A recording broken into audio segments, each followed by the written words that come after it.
fit in, homie. Let me get him where I fit in, homie. Let me get him where I fit in, homie. Let me get him where I fit in, homie. Who am I but I'm Dre Mac? Came into the game just to spit facts.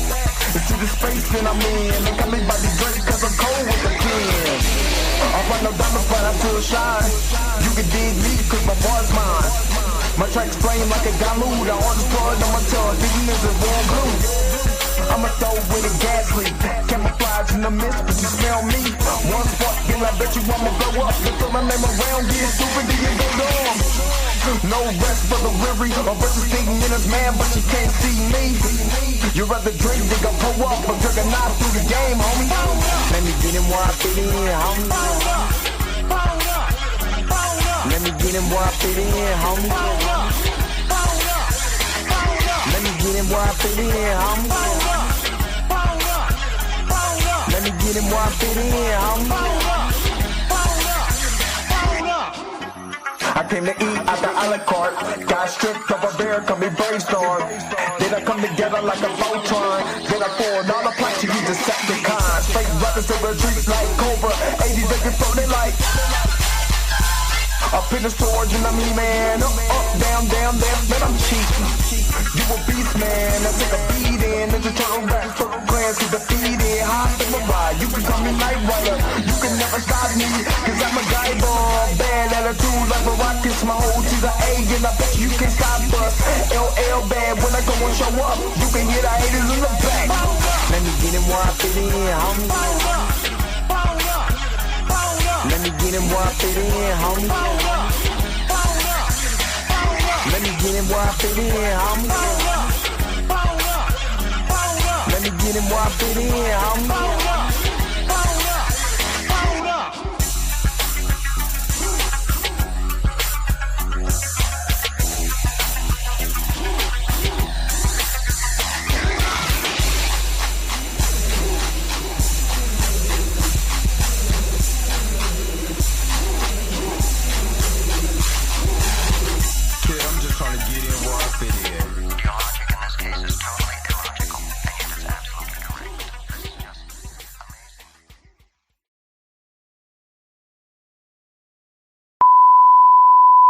This is a test.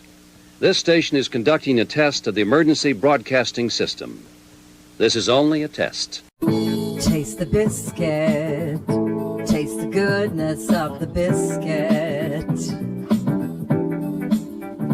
Taste the honey sauce. Taste the goodness of the biscuit with the honey sauce. To get that honey sauce on me, I don't like the way it tastes with my chicken wings. We return you now to your regularly scheduled program. What's up? What's up? What's up? What's up? What's up? What is going on, everybody? This your man Dre Mac coming to you again with another episode of the Dre Mac Show. 7:30 in the morning Central Time, 8:30 on the East Coast. If you're on the West Coast right now, go ahead and get up. Because you already know that the early bird gets the worm. And on today, we're going to go over my man Cool Colossus video talking about the Black Goofball trope. And I'm going to see if it ties in because I'm halfway through Wonder Man. And I just finished episode 4 with the Doorman. And I'm not going to spoil anything for people who have not watched the first 4 episodes of Wonder Man. But there was some particular things that I saw in that particular episode that will probably tie into this. And again, I'm not going to give it away. I'm just going to tell you the tropes if it's brought up. So, I have not seen the video, and of course, Cool Colossus has always been a friend to the show. Met him through Chillmonger's channel. Me and him most definitely have chopped it up. I am very, very proud of my man Cool's success. So shout out to my man Cool Cole. I've been doing this thing, man. Channel blowing up, and that's what's up. I'm very, very, very, very, very proud of my brother. You know what I'm saying? Started off, you know, with his channel being, I think his channel was smaller than mine. And like I keep telling people, it don't take long. It only takes a few videos. It only takes a few videos, and then once your videos get to cracking, it don't stop. Especially when you're bringing out good stuff that people want to watch. So, hopefully, you guys are happy. Hopefully, you guys are healthy. Shout out to my man Heavy Gan over at the Heavy Gan channel. But you already know how I do. The real question is, Say why you hating on my energy? Say why you hating on my energy? I don't think you wanna be my enemy. all right. And again, thank you so very much. Thank you. Let me see who is all in the house. I'm not gonna lie to you. Brother's a little tired. I'm not even gonna hold you. Brother's a little tired. You know what I mean? So, but nonetheless, I wasn't gonna stop the show. We still gonna run this show, still gonna do our thing. And but I'm not gonna hold you, brother. A little tired. All right. Marley Mar, good morning. Tori and Rainbow Loaded. Good morning. And this was if you don't know, this was requested by my man Tori and Rain Reloaded. Krisha Key, good morning. My sister Michael Johnson, good morning. Wavy Thames, good morning. Xavier Phoenix, good morning. D Stizzle the admin, good morning. Justice Note, good morning. My man She, what up? Good morning to you, my brother. I would tell you I like the aesthetic. I like the indie feel, especially in the look of the first 2 episodes of LA. I love the I almost feel like indie vibes as far as the cinematography is concerned. A lot of good cinematography for that's in it. I'm not going to get into how I feel about Wonder Man until after I'm done watching the show. And then which is hopefully is going to be today. And then I will tell you exactly what I think of Wonder Man. But I'm not going to do it today. I'm not going to do it right now. Junior Network, good morning. Xavier Phoenix, good morning. Tina, aka Minty Gasm, good morning. All right. That's who is all in here right now. Of course, go ahead. Don't forget to get the thumbs up. Get the thumbs up. And while y'all in the thumbs up giving mood, let me go ahead and shout out to crew members, man, because you guys are amazing, man. And I do appreciate you guys every month, man. Let's go. Hold up. Wait a minute. Whoa. Stop everything you're doing.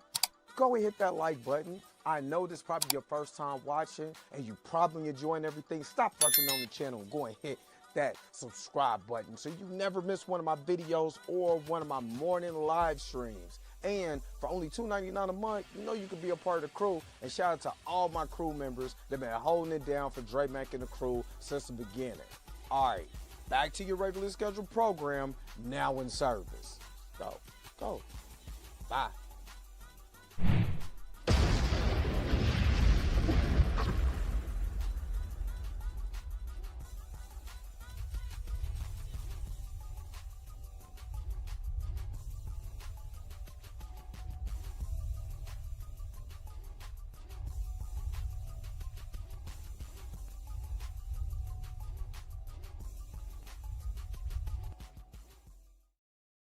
All right.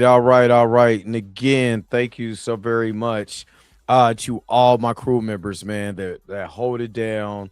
All of that for me. A lot of you guys that follow me on Instagram that retweeted my cast. I had cast a call. People was hitting me up from everywhere. But Kansas City. Well, I had somebody did hit me up in Kansas City. because that's where it's being filmed at in my hometown.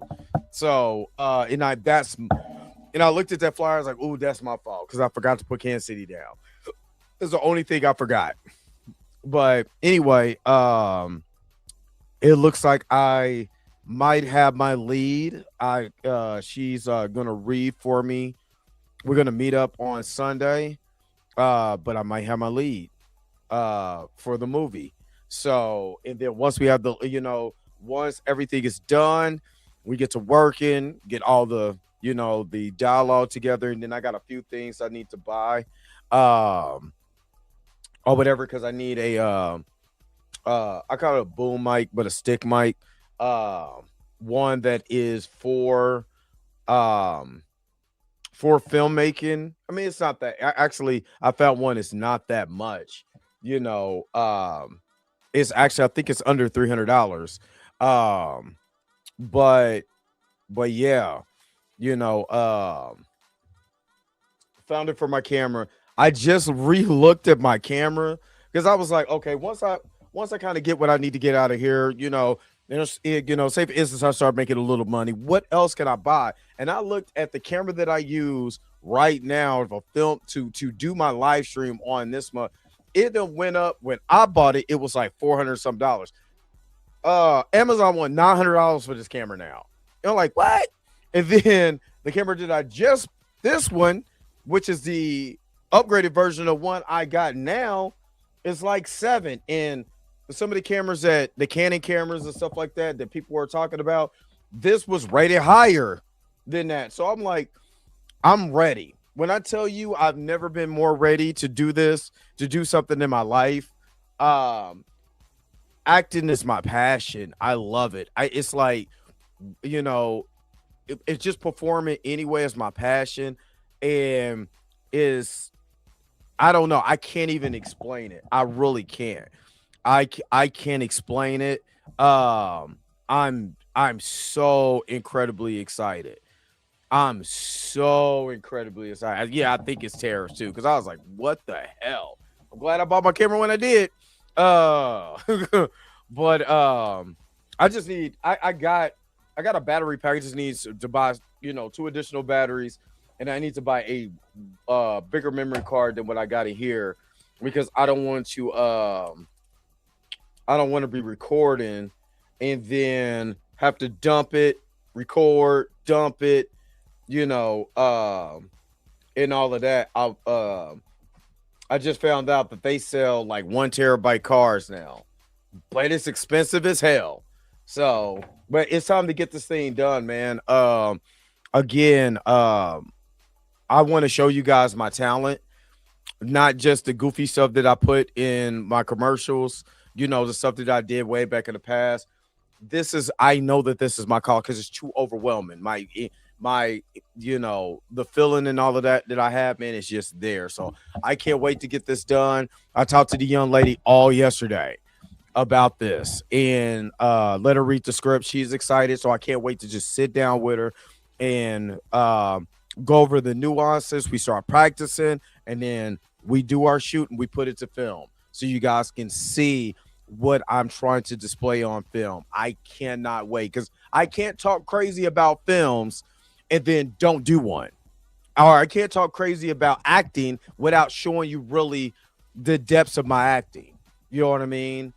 In the depths of my storytelling. And even when I did music, it's storytelling. So I can't wait. I'm excited. I'm super, super, super excited. You know what I mean? So, all right, enough of that. Black Beach, what's going on? Good morning, good morning, good morning. Dirty Joker, good morning, good morning, good morning. May Kent, good morning, good morning, good morning. Yeah, the Sony cameras is awesome. Sony cameras is awesome. Not the Stedman cameo. Nah, I told you, Powerless is a 2-person film. That's it. Told you, take Malcolm and Marie is what I took inspiration. And I did that because even when I used to do I did improv, and it was a 2-person thing, but I did dramatic interp. You know what I'm saying? Dramatic interpretations, me and another partner. So I'm taking that same energy that I did with dramatic interpretation and putting it in that Malcolm and Marie-esque style as far as the black and white aesthetic, that noir aesthetic, and bringing you my story, bringing you a story on there. So again, I cannot wait to show you guys my story. That's all I'm gonna say. I can't wait to show you guys my story. All right, Andre Ware, what's up? What's up? What's up? Crazy Joe concession stand. Good morning. Good morning. Hey, appreciate it. You see, I want to play. Hey, come on. I got matter of fact, I gotta pay for my Simpsons. My PCB went out. As soon as I get that mug hooked up, come on down. Go play some Simpsons with me. I got 4 players. You know what I'm saying? You play NFL Blitz, 4 players. Appreciate it. Yeah, they'll do that too. You're not lying. You are not lying. But honestly, people are asleep on the Sony ZV cameras. I know, they got the ZV-10, but the ZV-1F is just as good as the ZV-10. You know what I mean? It just depends on how you tweak. And there's a whole tutorial, a whole thing, because I did it for this one, my camera that I got here. I just got to make my settings that I have for this one on that one, and I'm good to go. I am good to go. So yeah.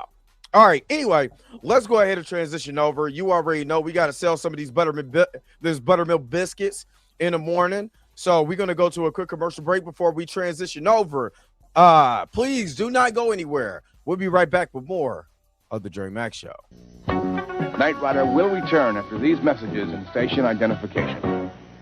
Stedman, he's Stedman, not just Oprah's boyfriend. If you cross him, you're a dead man. You heard what I said, man. I heard he was gay. No way, sister. Who's that man? He's Stedman. Knight Rider. The Knight Rider Power Cycle with Kit on a pretend instrument panel. Here he comes. There's something special happening at Kentucky Fried Chicken.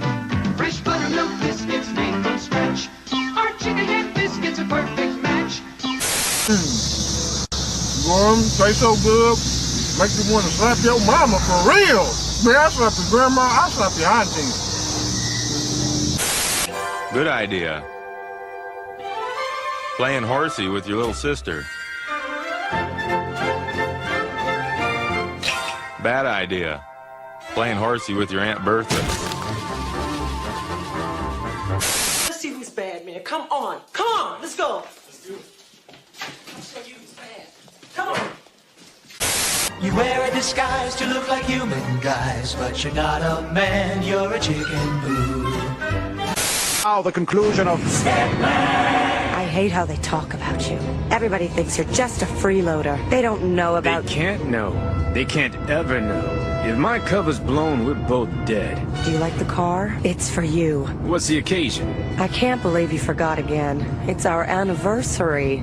We've been engaged for 15 years. You know, I'd marry you tomorrow, baby.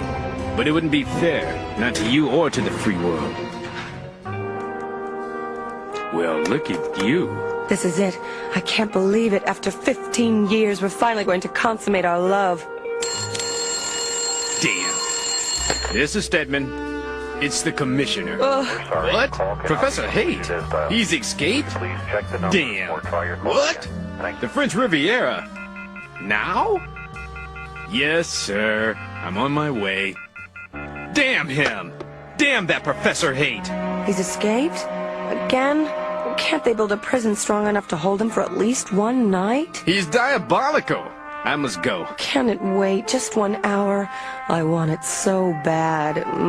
5 minutes. 5 minutes? Believe me, when we finally make love, I'm gonna take my time. It's gonna take all night long. But right now, I'm gonna need some money. How much? Let's see. French Riviera. In the house. Wardrobe. Disguises, special weapons, laser glasses, speedboat, armored helicopter. All I have on me is 1.3 million. That'll have to do. Oh, darling, what kind of life is this? Oprah, darling, you have to be strong. There's more at stake than just you and me. Here's something to read on the plane. Thank you, darling. How about a kiss? Of course. Close your eyes. Oh, Stedman.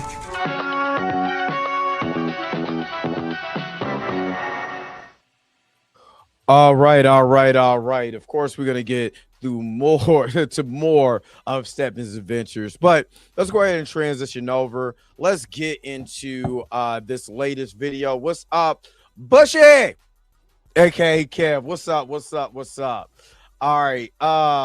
Let's get into this video by Cool Colors. Let's see if because I'm gonna get to the scene. But I want to see what he has to say. What's up, Miss Roberta? You've just got in time for Stedman. Let me see what my man Cool Colos is talking about. And what's up, Snapshot Reviews? Dre's film's going to be diabolical. I got to go. I wish I had an Oprah to give me some money. I would have had this thing filmed, wrapped, and snapped right now. But it was off Comedy Central. That's where it comes from. It comes off of Comedy Central. All right, let's go. My man Cool Call. I said again, shout out to my man Cool for doing this thing, man. You know, the growth of the channel and everything again, man. Shout out to my brother. All right.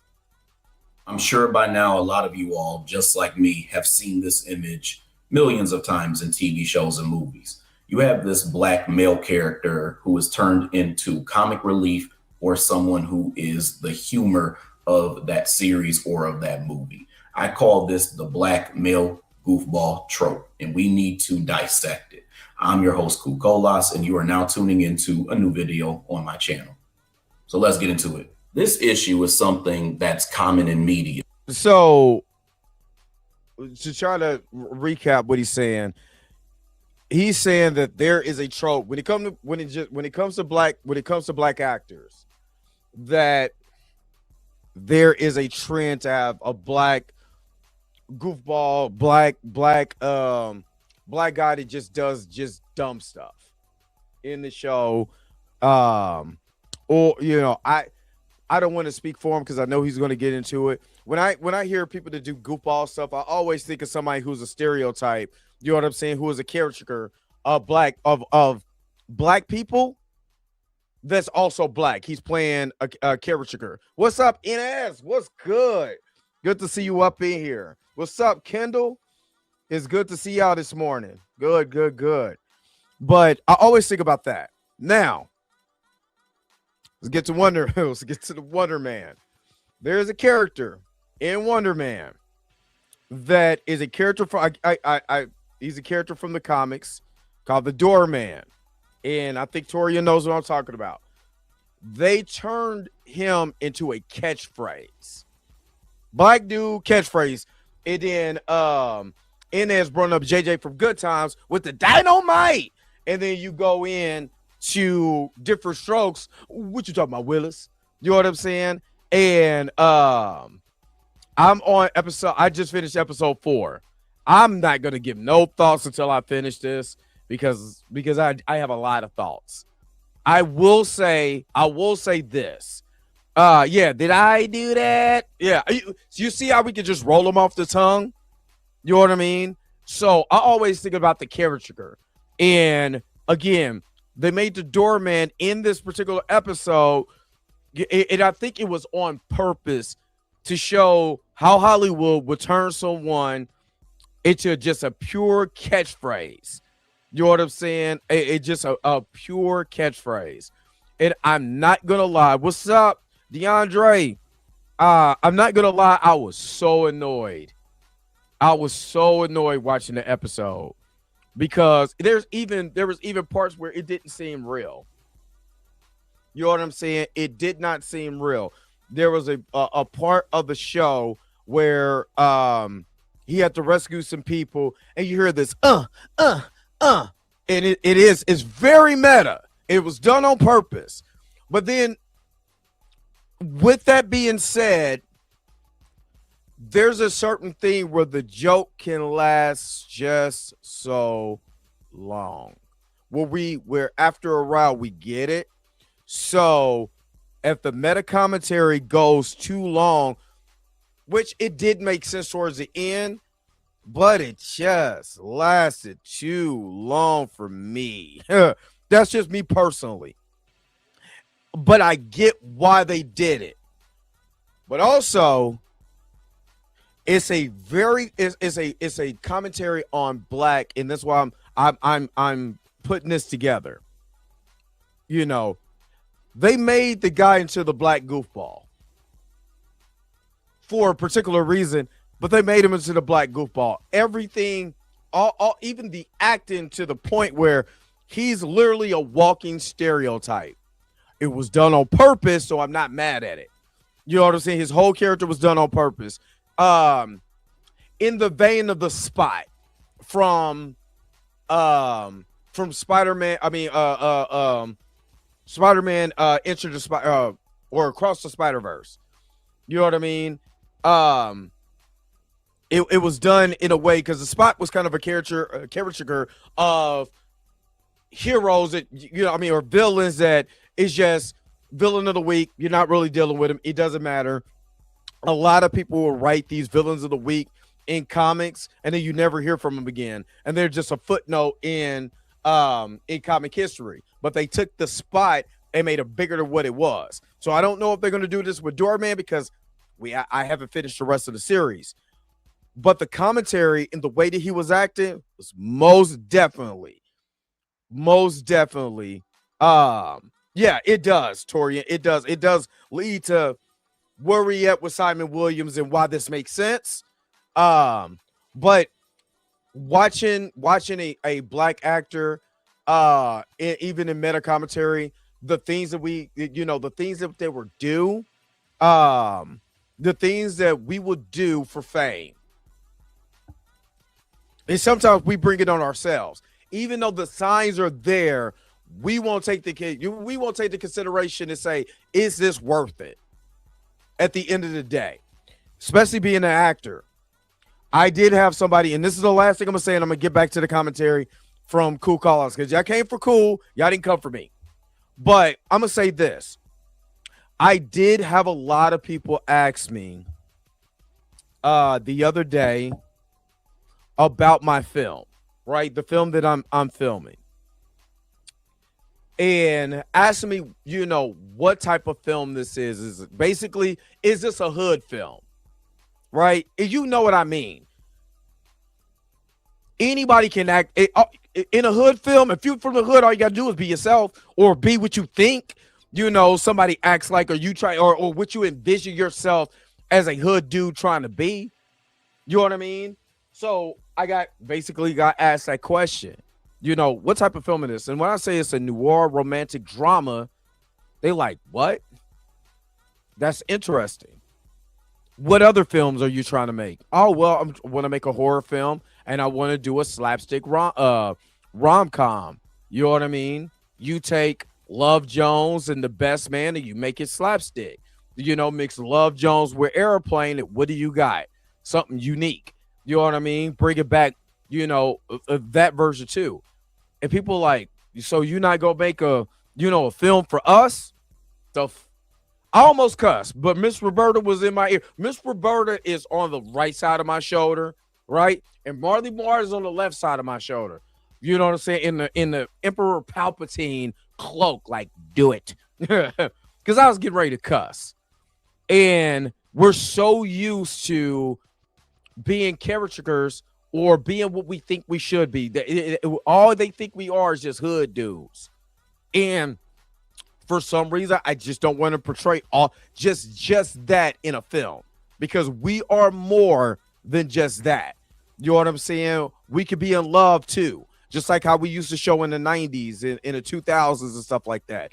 We can do horror with it not having to be a caricature of Leprechaun in the hood. You know what I'm saying? Yeah, we got our people in the hood, and I'm not denying that. You know what I'm saying? But if 9 out of 10 people was doing that, can I be the one that's not? They're showing another side of it. That's it. Okay, I'm done. I'm talking too much. Talking way too much. And we only 30 seconds in. Let me shut up. Yeah.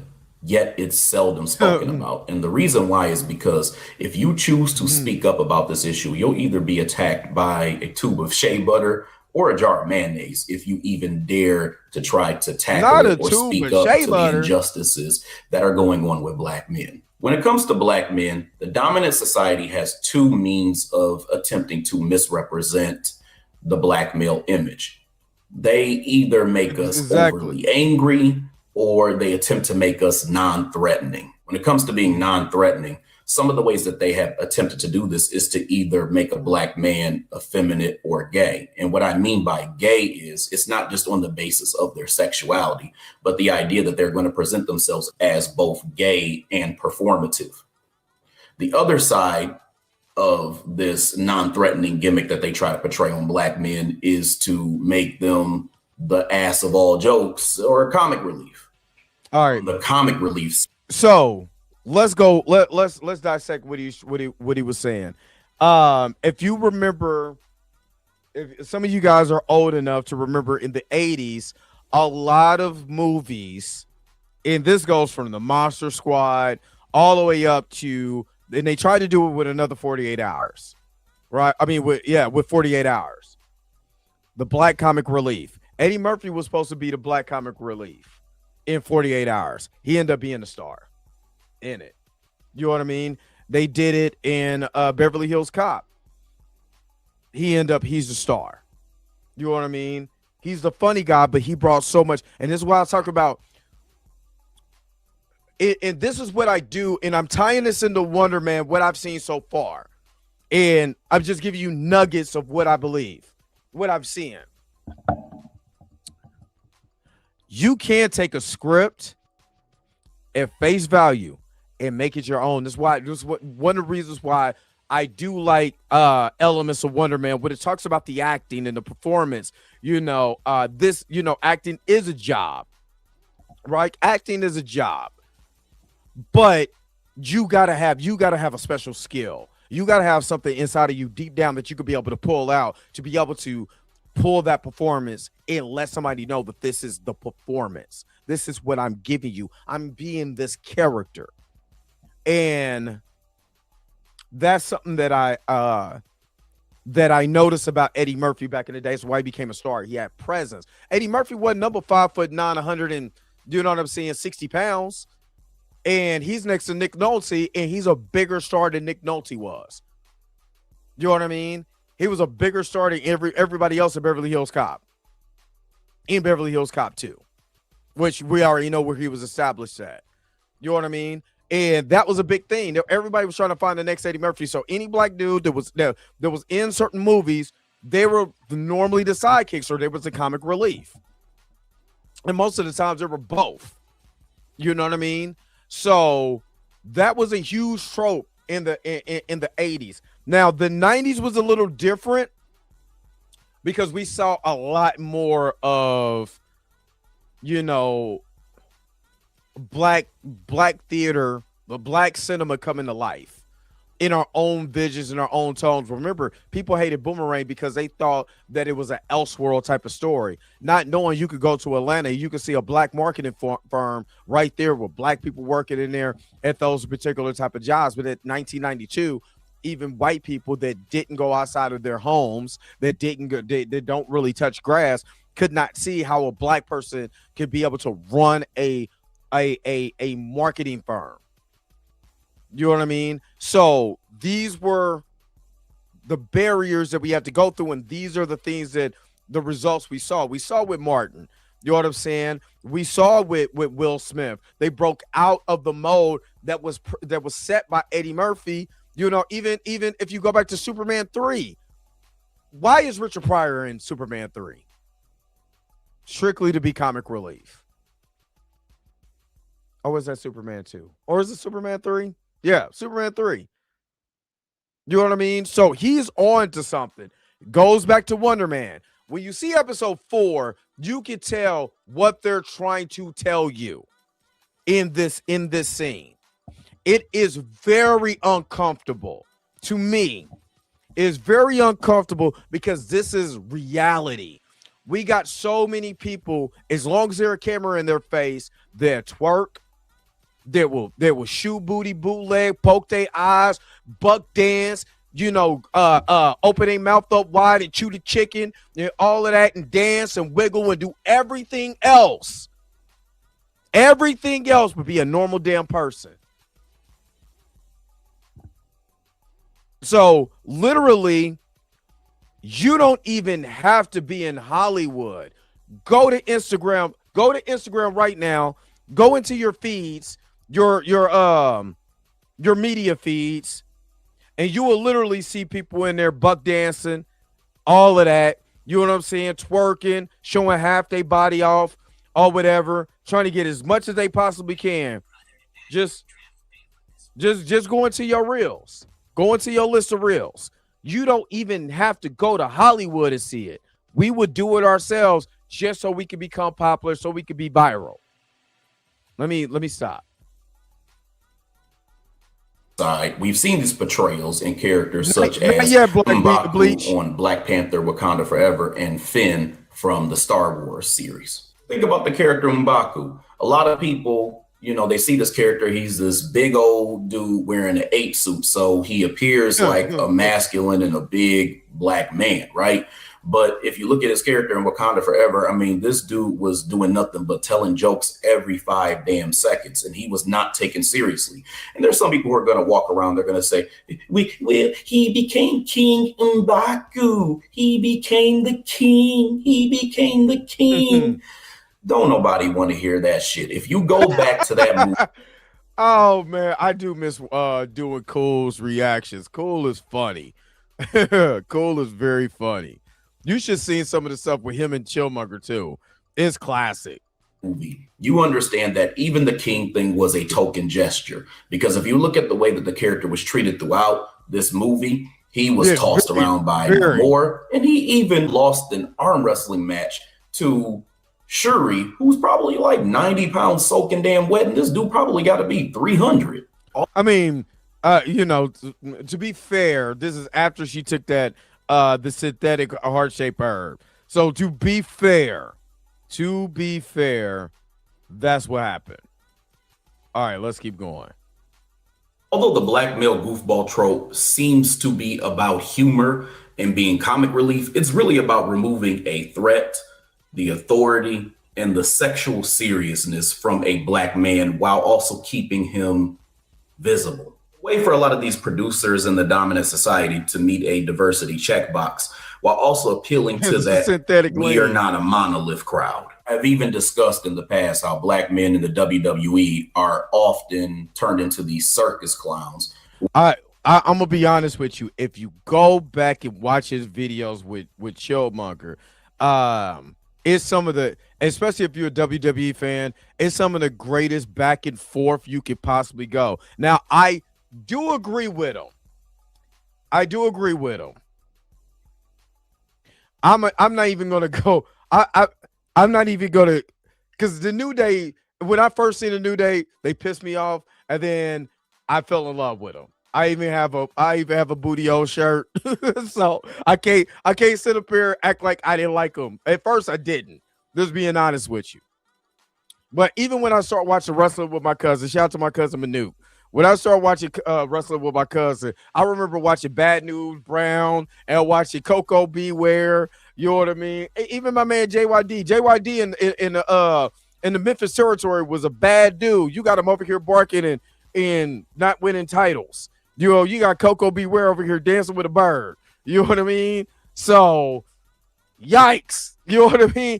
Kamala is probably one of the most racist stereotypes. Papa Shango. The list goes on. I grew up in a day and age where black people even in wrestling, we were not taken seriously. In WCW, you had Butch Reed and Ron Simmons was the best that I got. You know what I mean? So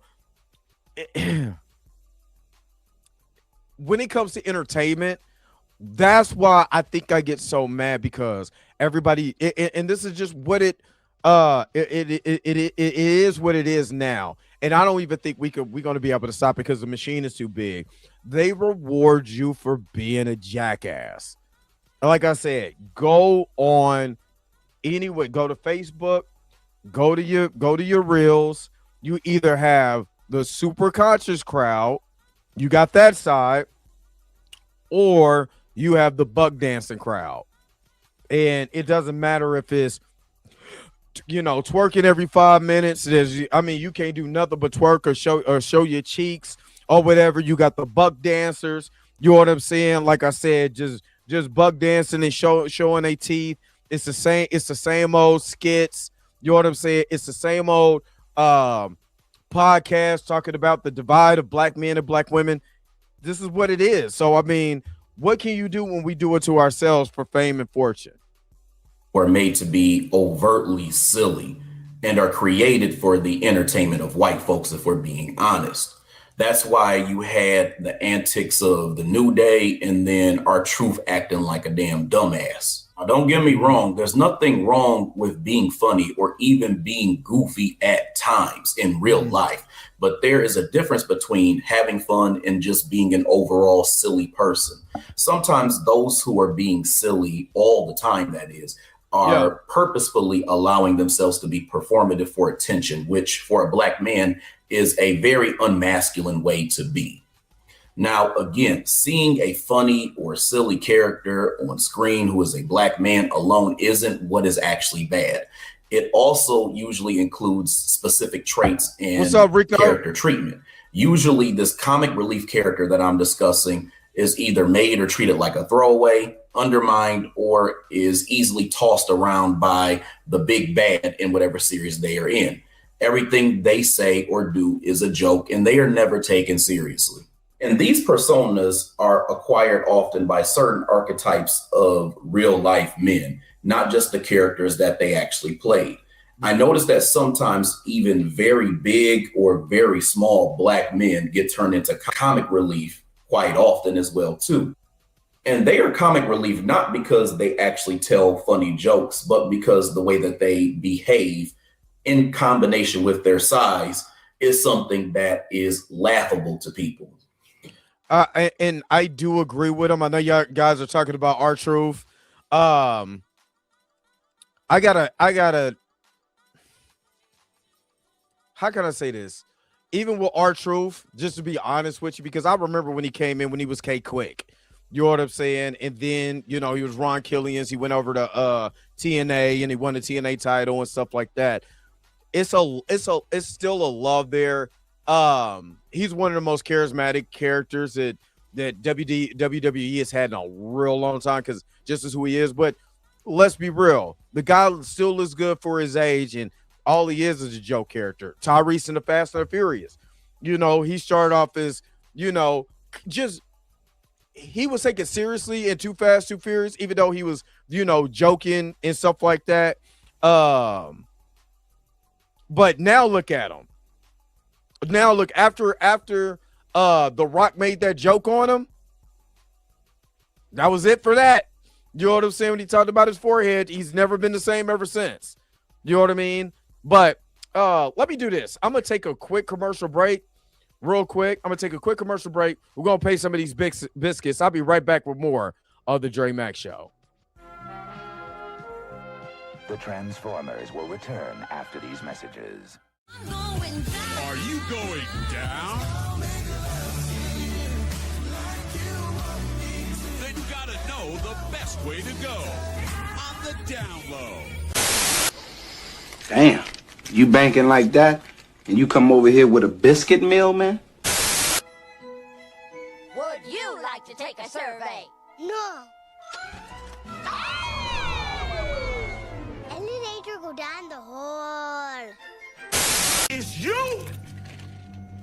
It's you! Whoop they do? We are talking about the same girl. Okay, well, what do we do? Fight a duel or something? Well, I don't know. Maybe,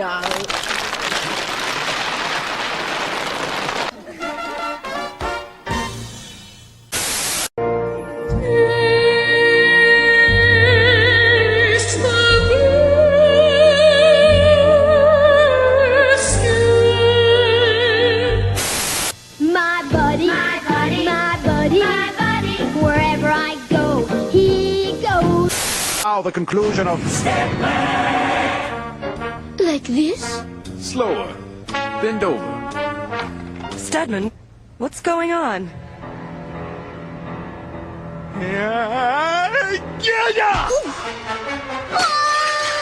Darling, are you all right? Stedman, who was that woman? That was Professor Haight, disguised as an ugly French lap dancer. Ugly? She looked beautiful.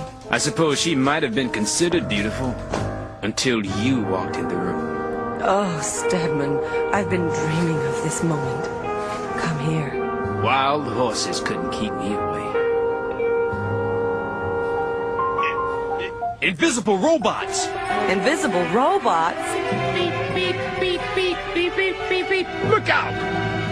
Man, he's Stedman, not just old Bruce's boyfriend. If you cross him, you're a dead man. You heard what I said, man. I heard he was gay. No way, sister. Who's that man? He's Stedman. We now return to the Transformers. All right, let's keep going. Let's keep going. So a lot of times they'll be behaving strangely, bucking their damn eyes and performing for entertainment. As a matter of fact, I'll be doing a live this coming Thursday to tackle this to a certain degree, especially when we look at this idea that there are a lot of big performative Sambos for some reason. This is one thing that you have to understand about the men in the dominant society. They battle with ambivalent emotions. They have a hatred for black men while also having a low-key admiration for black men at the same time. This creates insecurities and ultimately individuals who make moves based on their insecurities. And one of their fears is that the black man who they low-key have admiration for will tap into their masculinity and boldly stand up to their oppressive bullshit. And they also will tackle the racism that they have tried to implement in society.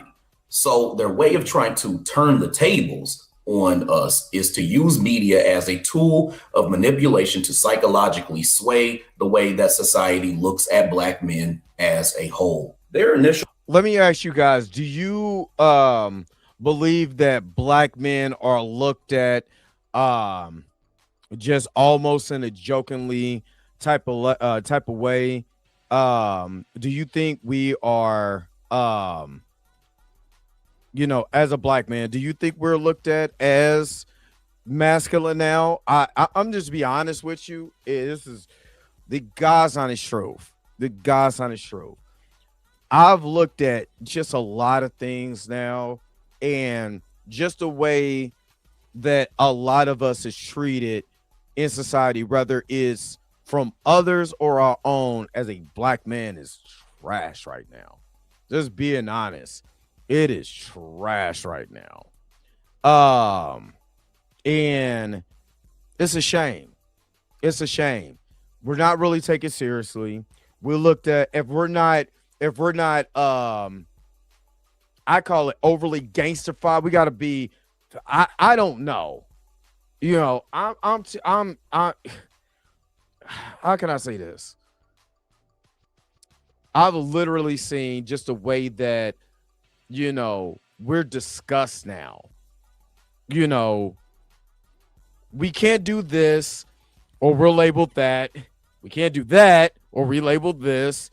Can't be like this or we labeled that. There's really no winning. So, and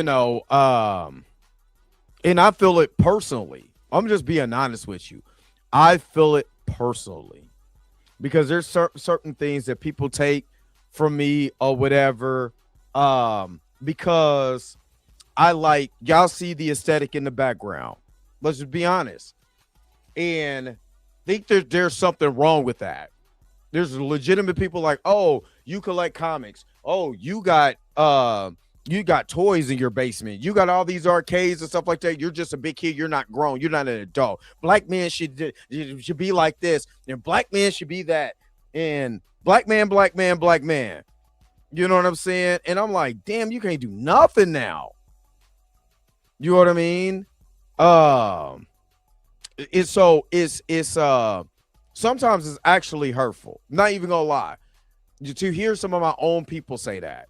To me, a dude is not out here robbing and killing nobody. I'm not out here. I work so much. I ain't got no time to be sitting out here, you know what I'm saying? Chasing women and stuff like that. I work I work 11 hours a day.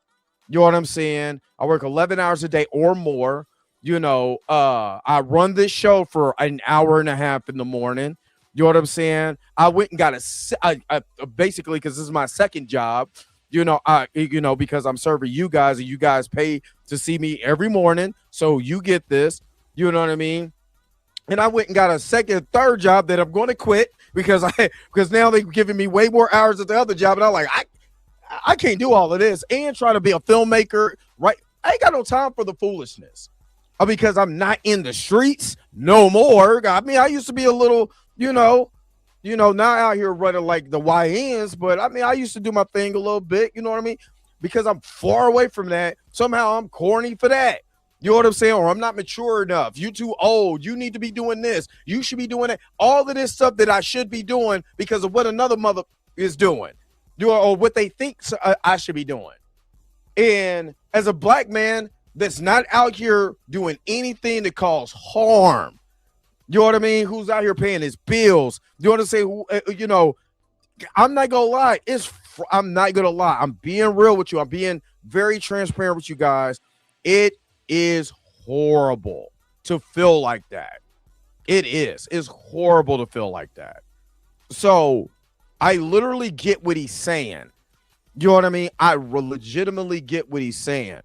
Because if I was out here, when I tell people that I have a YouTube channel, you know what they're looking for? Performative. They looking for me to be performative. They look at me being here and buck dancing and doing all of this and all of that. You know, I'm not. So that's boring to them. You know, it's if y'all only knew. Sometimes I'm not gonna lie. Sometimes, it's even hard to share what I do because of judgment. I'm like, dude, I was on TMZ for 2 years because of my commentary. You know what I mean? I should be bigger than that. I should have this. I should be doing that. Everybody's telling me what to do, but then when I created, the flyer and said, hey, I'm shooting my own film in my own hometown, I only had a few people reach out to me. That'll tell you what the state of our mental I'm talking about the people I'm close to is us. So I got to talk about us. Before I can talk about them, I got to talk about us. And that's the hard part. You're trying to create and you're trying to build something that's not toxic, that's not all of that other stuff. You know what I mean? And we're so used to we're so used to the same skits over and over again. We're so used to objectifying our women sexually and all of that, and women going right along with it because they want to be objectified. There's women out here just want to be objectified. Look how big my ass is. Look how big this is. Look how this. Let me show what I got because this is all I can offer because inside of me is empty. We are empty. A lot of us are empty inside. We are literally walking husk because we think this is all I got to offer for somebody to recognize me so I can feel like I'm being recognized. Not for your art, not for anything, for everything, the assets that you have. If I was 6'3", dark-skinned, big muscles, I could just sit on here and just stare because that would be what is being pushed. I could be talking about abby-dee-doo, and this whole thing could be flooded because here's this 6'3" tall, dark-skinned man just talking. Because that's what we push as the aesthetic, or we push this fine woman with a big breast and a big ass or whatever, and that's all they got to offer. So even when you listen and there's nothing of substance, that's what gets pushed. It is by design. So that's us, but them who created the algorithm, That's why they push that to you. That's why they love you being on TikTok. They love you spending hours and hours watching TikTok videos. After TikTok videos, doing the latest dance and all of that, so you can just be a shell of yourself. You're not taking time out to read a book. You're not taking time out to educate yourself. You're just scrolling through TikTok, scrolling through Instagram on the next video that you're watching. He's making a point. Means of attempting to misrepresent us was by making us a bunch of black brutes and angry black men. That's why they use these black brute tropes where black men would be these beasts that would savagely desire to deflower their snow bunny queens. Hell, let's keep it a bean. What do you think that the King Kong movie was really about? The thing about their fear too is it's kind of evolved. It started out being a thing where they feared that we would overcome the oppression and stand up to them. And then later it turned into these extreme theories of genetic annihilation through sex. So eventually they tried to convince the world that we were brutes and abusers too. That's why eventually they would try to band together with a bunch of shea butter sambas who had their own grievances with the black men that they chose in their lives, where they had us looking like Mr. from The Color Purple and everything that we did. But eventually these suspected Uncle Ruckus, Mr. Yep. That's what the Inez. I literally was thinking about that when he said that. I was like, that was honestly, that's what the Jonathan Majors trial was about. Now we all, you know, the ones that's been here the longest when I covered the Jonathan Majors story. Jonathan is literally an opposing figure in real life. You know what I'm saying? I'm 5'9", he's at least 6'1". And NFL built 6'1", not 6'1", you know, working at the plant. You know what I'm saying? 6'1" that, you know, runs a 4.40. You know what I'm saying? That's built like a wide receiver or a strong safety. You know what I mean? And you know I got that in there too. But you know what I mean? And that whole Jonathan Majors trial was not about him running away from that woman. Him putting her back in the car. They said that was savagery. The words that the people were using, he tossed her like, this is what the prosecutor said. He tossed her like a football in the car. Well, we literally see him pick her up and put her in, place her back in the car. Oh, he did it so hard it bumped her head. No, it didn't. Because she never complained about having a headache or having a bump on the head or anything like that. It was the words that they were using. And who were they led by? A black man in Alvin Braggs. It was all by design to show you the black brutality. Look at that black man take that skinny white woman. He shouldn't have picked her up, even though she was in the middle of traffic over here, Dukes of Hazzard, you know, trying to jump over cars, trying to get to Jonathan. That wasn't a problem. That wasn't the problem. You know, her chasing him throughout Manhattan. The problem was him putting her back in the car. That'll tell you what they think about us in society.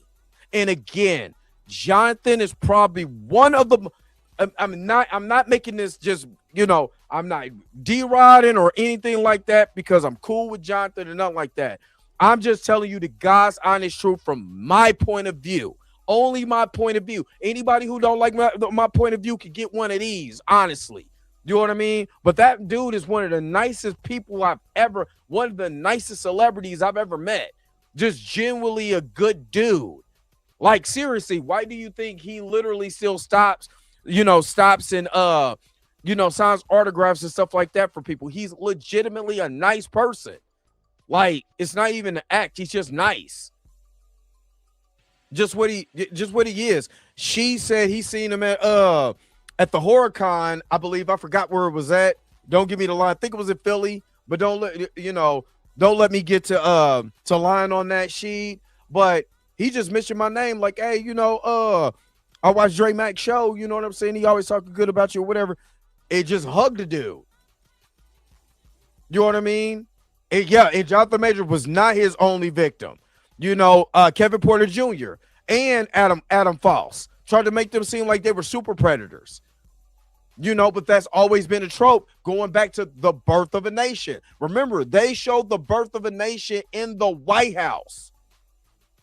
So what is anything different from that to what Alvin Braggs did and the District Court in Manhattan and his whole entire team? Just saying. White supremacists decided to diversify their portfolio of racism.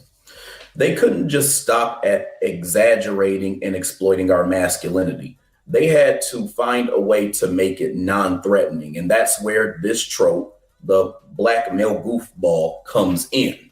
Black men shouldn't have to fake smile and be a goofy ass minstrel show in order for them to be liked or respected. We can also be the hero with a beautiful black woman, a serious mentality, and a strong. Before he go, look, this is just a yeah, exactly, Ines. But let me just say this: what's up, Forrest McLeod? Good to see you up in here. I'm gonna just say this: I got so annoyed at black people that was mad because we wanted T'Challa and Storm to stay married, and you have people. I'm not going to name no names, but, Fabulous Frankie is on DC's podcast and all of that, talking reckless because her existence shouldn't be defined by being with the king of Wakanda. Okay, that's all. I'm going to shut up. Code of ethics that is respected by society. Black male characters shouldn't also have to always be this tech support character or a deceased father who is remember when I got pissed off about people that was mad about how Mr. Terrific was sounding? Yeah, that's the reason why I did it. Again, you're mad about how he talks because he sounds like a 70 Tropes character. Well, honestly, he sounds like a black masculine man who don't take no shiznit. That's what he sounds like. But no, that wasn't good enough for some of these goofballs and the butter bit. He called them the Shea Butter Crew, the Butter Biscuit Crews. You know what I mean? The Butter Biscuit Crews was pissed off because he sounded like a black man that didn't take no crap. You know what I mean? Just saying. What's up, Puma Lee? I don't know. I don't know, Puma Lee. Killed off before the story even starts, or a weakling who's a magical Negro only around for the moral support of a white character. That's why I said, as much as I watched that He-Man trailer probably 50 times, love that He-Man trailer, I was just afraid of the casting of Eldis Hodge, playing Duncan, aka the Man at Arms, which is the royal guard to Prince Adam, that he's going to be the moral support. What they did with Storm, I don't care what Bo DeMaio said. What he did to Storm was a trope. Was a trope. She was just more black support for the white characters in the story. Idris Elba. What did I say? Who did I say? Eldis Hodge? Yeah, Idris Elba. My bad, Torian. Yeah, my bad. But because he's on my mind because I want him to beat T'Challa for real. But I just don't want that. You know what I'm saying? I just don't want that. I did forget about Clamp Champ. You know what I'm saying? But who's a black character? Sunman is a black character in He-Man. King Grayskull, who was the original He-Man, is a black dude with long dreads. But no, let's take one of our great actors of our time and make him the voice of even in the trailer, he's the voice of reason for Prince Adam, and it should have been a white dude. That's the only problem that I had about that. And it's not because I don't want Idris Elba to be in a movie or to have any type of star. That's not it. But to be the more support for white characters so the white characters can get boosted up so he can go save the day is a trope old as time. And I'm tired of that. That's all. That's it. I'm going to shut up. And being the emotional compass of a team that typically has nothing but white and non-black people. I know a lot of folks are going to be in my comments whining and bitching and trying to be covering spew cross. all the outliers who don't meet this stereotype. And I'm not trying to hear that bullshit because one, that's not the point. And two, the point is it's not happening enough. Think about these outliers is it usually doesn't disprove a system. They are exceptions that are used to defend it. And through the comic books and the characters that I'm currently making that you have yet to see, I intend to make that happen and to make this something that is a norm. Have you? I want to shout out all the black creators too. Have you noticed? This is just me, but have you noticed you start to have more and more independent black creators just creating their own thing and not even worried about what Hollywood or what anybody else is doing right now? You know, especially in the comic book space, in the film space, we make fun of Tubi movies a lot. Because some of those Tubi movies are trash. I'm just being honest with you. Some of those Tubi movies are garbage.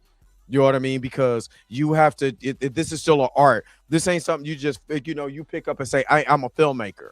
You know what I'm saying? It's an art form to this. You know. Have I purchased Cool Colas's book? Is that what you're asking?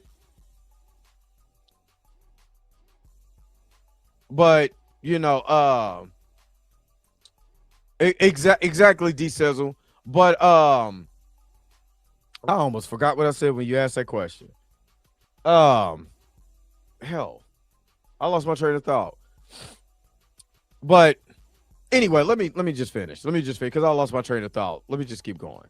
We will have proper black representation, especially when it comes to black men in comics and in regular media.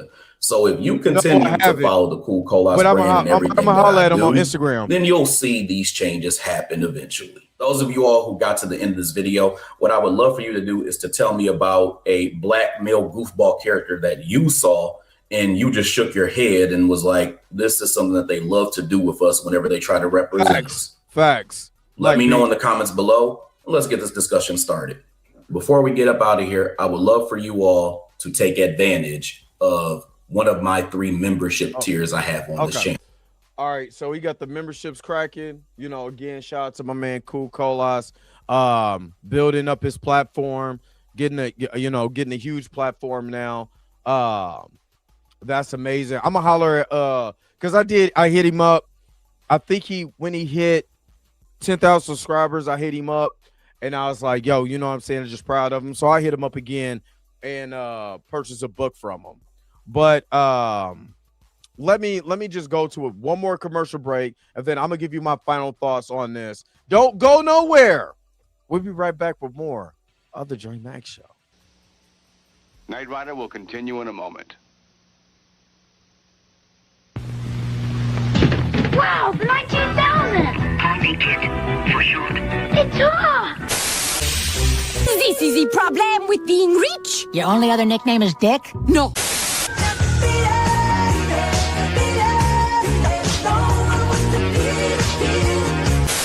So you understand the words I'm saying to you? Yeah. Well, what I'm saying is that there are known knowns and that there are known unknowns, but there's also unknown unknowns. Things we don't know that we don't know. What? Coach, I've got AIDS. Wrong. You're HIV positive. Big difference. It could be years before you even get sick.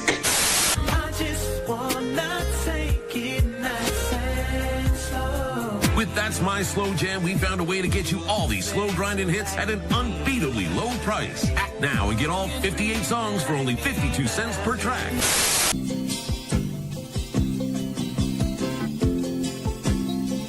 Just a good old boy. So skip it, to run, to jump, to hop, hop.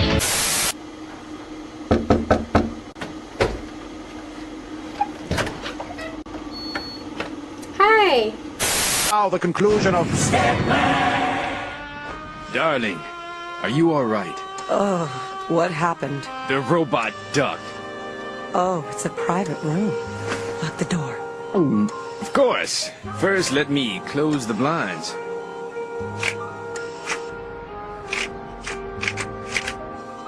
I think someone's calling me. I didn't hear anything. Hello? Monsieur Stedman, this is the Mayor of France. It's the mayor of France. It seems that Colonel Hayes... You mean Professor Hate? Yes, Professor Hayes is still alive and is vowing to destroy you and all of France. There's not a moment to lose. You got to give me 10 minutes alone with my fiancé. I'm begging you, man. No, out of the question. Hurry, my yacht is outside. Darling, I hate to ask, but... How much do you need? I'll bring you the change. Nice of you to drop in, Stedman. James Brolin. As always, your timing is perfect. Please, call me Captain Laser. Still battling Dr. Chaos?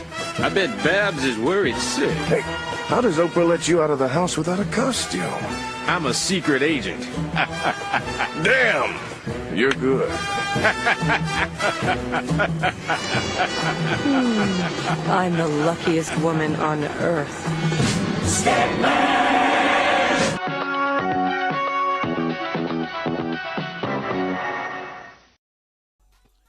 All right. What's my final thoughts on the black goofball trope? Yeah, I'm surprised they got away with it too. And the HIV to nice and slow is wild. Hey, but you can't beat that price, man. You get 58 songs for 52 cent a track. But yeah, there is I see it more with people on their phones that just want to be goofballs than I do with anything else. I see it a lot. And especially when it comes to like you can't even do a food review without some goofball want to do extra. And it's not what they're doing, it's the extra stuff behind it. Like you could do a food review with stuff like that. You ain't got to be all extra, bucking your eyes and opening up your mouth all wide and doing that goofy dance. And I can't stand that big black dude who do that. I can't. That's what I keep referring to because every time I think about it, I cannot stand him. I cannot stand him. Oh, I can't stand him. It is ridiculous what what he does. I just can't. It literally makes me want to just throw something out the window myself. Anytime I come across this, I'm like, ugh. It pisses me off. Like it does. It legitimately pisses me off. So I don't like it. I don't like it at all. But it is a trope. Yeah, it's him. It's him. I can't stand him. He makes me mad. He does. He legit, because I understand he's just having fun. But I know our history and what people see about us. But again, I don't want to make it seem like a person can't have fun. It's just, oh my Lord have mercy. My stars and gardeners. It's just, I don't know. But then again, I think he is. But I just think because of our history in this country. And again, if you ever had an opportunity to really study our history and like I said, the birth of a nation, when I tell you,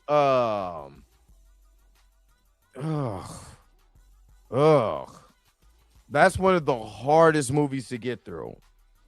And I'm not talking about the one that was made in the 2000s. I was talking about the original Birth of a Nation. And you said without spilling your thoughts, I'm on episode 4. So I see what they're doing. I want to see where they land. So see, it's because we were propagated against. That's what it is. ladies and gentlemen. We were propagated against through Jim Crow, all of that stuff. It was just propaganda against us that was so detrimental and diabolical. It was ridiculous. So we can't have fun without even us looking like, what are you doing? Because of the way we were propagated against. You know, Sarah Bartman wasn't the only black woman that they exposed like that. She's just the most popular. Now we have no problem by going and get BBLs and just being half naked. You know what I'm saying? If you like, I'm not saying you ain't supposed to like that, you know, because it'd be somebody to tell me, oh, you don't want to see nobody naked, you must be gay. G-A-I, gay. That ain't it. But we got to be more than just that.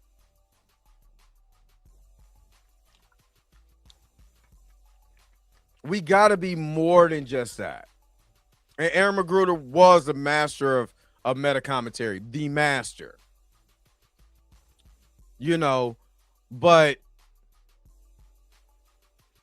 I believe that we're more than just that.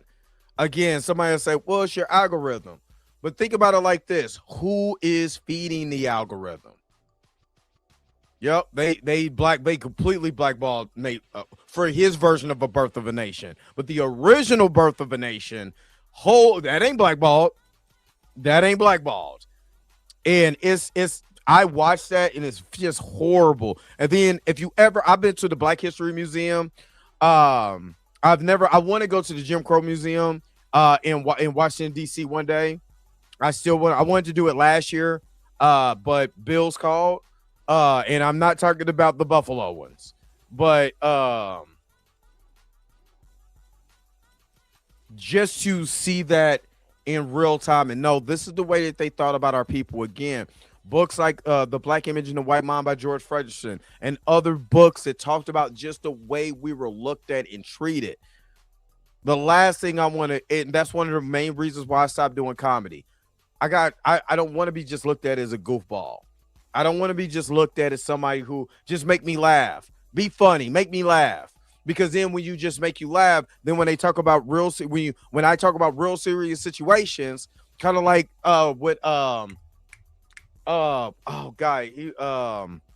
what's his name? Dang, I'm looking right at his face right now. To be with Tony Baker. I'm looking right at his face right now. He does a comedy sketch with Tony Baker. Why can't I think of his name right now? Bald-headed dude. Oh man, oh my God, I cannot think of the brother's name right now. I went to go see him live. Kev on Stage. Thank you. Y'all be helping me out because man, my brain be fried. Kev on Stage. With Kev on Stage, start talking about that last ice shooting. Everybody would start telling him, shut up and make me laugh. There's a double-edged sword. Or you need to shut up and dribble. You know what I mean? You know, you supposed to be playing football. I don't want no politics in my football. You over there kneeling on the ground with your little knees. Get up and stand for the national anthem. While they're sitting down drinking the beer during the national anthem at home. I'm just saying. The hypocrisy. And again, it's hard. It's hard. Because again, if you only see us for our jokes, you only see us for our swagger when it comes to music, when it comes to rap and all of that, when it comes to our slang, and SNL did a perfect skit to this. If I would play it if I knew I wasn't going to get a copyright strike from Saturday Night Live, because they do not play. But they were talking about Gen Z language. It was just, they made a note to say, this is just black language that is cool until we make it uncool again. So that's it. So let me see. Abundance. I'm only on episode 4. I'm going towards episode 5. I will let you know tomorrow. When I'm finished with this, I will let you know tomorrow. But you know, I just want you guys to understand there's nothing wrong with being funny, but if that's your whole shtick, that all you just being is a goofball, that Cool Cole's got way more material that he can make about your goofy self than you think. I'm just saying. Yo, the sign is real simple, B. It says wrap it up. Wrap that shit up, B. All right, I'm gonna get out of here. My threads is I almost got 800,000 views on threads just on 2 videos that I posted, and I could get y'all. I could barely get the thumbs up in this mug. What is going on? Make sure you guys thumb up the videos. But again, man, I appreciate you guys. I'm not gonna lie, I am tired, so I'm gonna go lay down because it was a pretty long day at work. But I thank you guys for tuning in to another episode of the Dre Max Show. Please put in the comment section what you guys think about the whole conversation. Yes, I did talk a lot. So people who come in the comment section was like, damn, we didn't want to hear about your stuff. We wanted to hear cool. Not cool you, not cool Dre. We're cool Colas. You know, I want to do damn cool Dre. So I apologize for you being upset about that. But anyway, don't forget to like, share, and subscribe. Don't forget to hit that bell notification so you can never, ever miss one of my videos again. Until next time, I'll let you guys later. Peace and vibe power, man. Enjoy the rest of your day, man. Where's my outro at? Look, I've been talking too much, but you already know. I gotta go. Wait a minute. You're telling me the video's over? What? Huh. Okay, I guess so. If you have came to this portion of the video, thank you so very much for sticking to the end. Don't forget to like, share, and subscribe. Don't forget to hit that little bell notification so you never miss one of my videos. And if you really want to, you don't got to, go ahead and follow the social media links that's down below.